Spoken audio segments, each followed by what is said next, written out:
काश मैं उसको मंडे को नहीं जाने को बोलती, छुट्टी ले ले बोल देती। सुबह भी मुझे लग रहा था सो के उठूंगी तो मुझे लगेगा दीदी मेरे बगल में ही होंगी। अभी तो सभी लोग कह रहे कि अब तुम ही बड़ी हो, तुम ही बड़ी हो, तुम ही बड़ी हो। बड़ा होना कभी आया ही नहीं मुझे।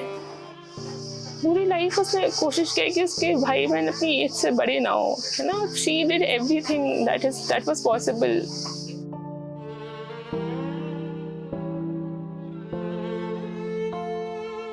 मेरी दीदी मुझसे 2 साल बड़ी थी।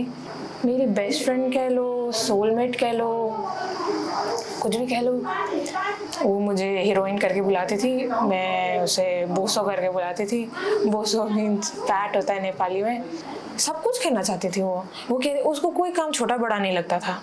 उसने ट्यूशन पढ़ा है और मुझे लगता है कि वो 16-17 साल की उम्र में उसने, क्योंकि बीच में ऐसा हुआ था कि मेरे फादर रिटायर होने के तो उन्होंने अपना बिजनेस खोलने का सोचा था, बट अनफॉर्चुनेटली वो डूब गया था। तो हम बीच में ऐसा हो गया था कि हम काफ़ी सारा फाइनेंशियल ठीक नहीं था।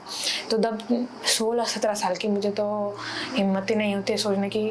वो अपनी स्कूल की साइकिल लेके निकल गई, जॉब यहाँ मिलेगी वहाँ मिलेगी।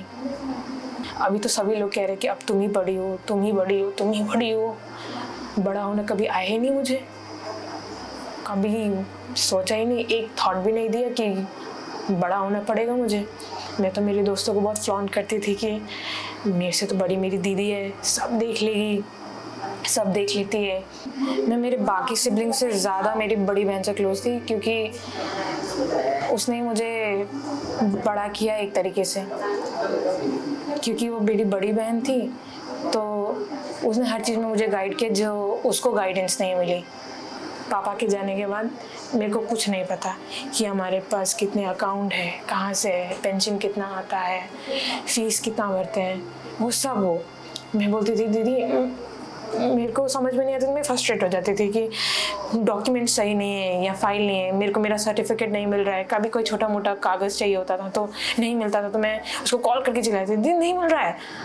दीदी बोलती थी पहले तो सांस ले, कबर्ड खोल, ब्लू कलर की फाइल है, उसमें तीसरे नंबर में रखा होगा।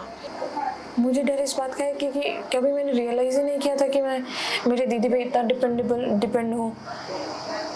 अब तो मुझे अलग ही, मुझे पता है मेरे सब लोग आए, दीदी के दोस्त आए, मेरे दोस्त आए, मेरी बहन के दोस्त आए, टीचर्स आए, सब आए, सब पूरा रात रुके।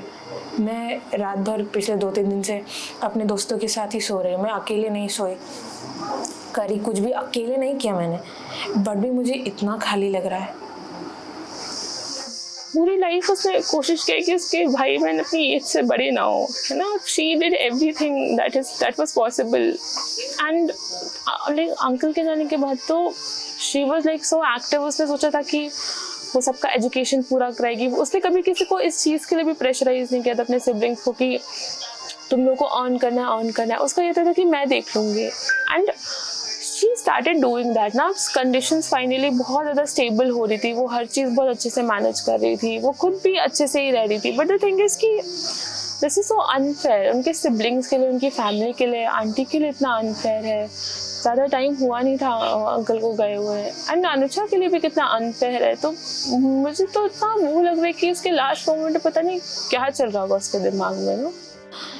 जब हॉस्पिटल में पता चला कि जब उन्होंने लिस्ट निकाली तो उसमें तो नहीं था, तो मुझे थोड़ा सा सांस भी आया कि नहीं है। फिर उन्होंने दूसरी लिस्ट निकाल दी और उसमें नाम मिल गया।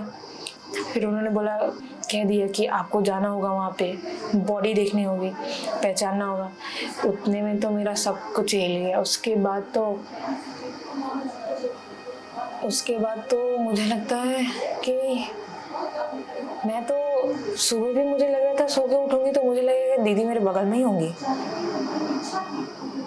काश मैं उसको मंडे को नहीं जाने को बोलती, छुट्टी ले ले बोल देती, या ये भी नहीं बोल सकती कि कूदी क्यों नहीं बाकी लोग साथ दीवार तोड़ के। मुझे भी नहीं पता, मैं थी नहीं उस जगह में। इतनी सारी चीज़ें सोचने को, इतनी सारी चीज़ें करने को,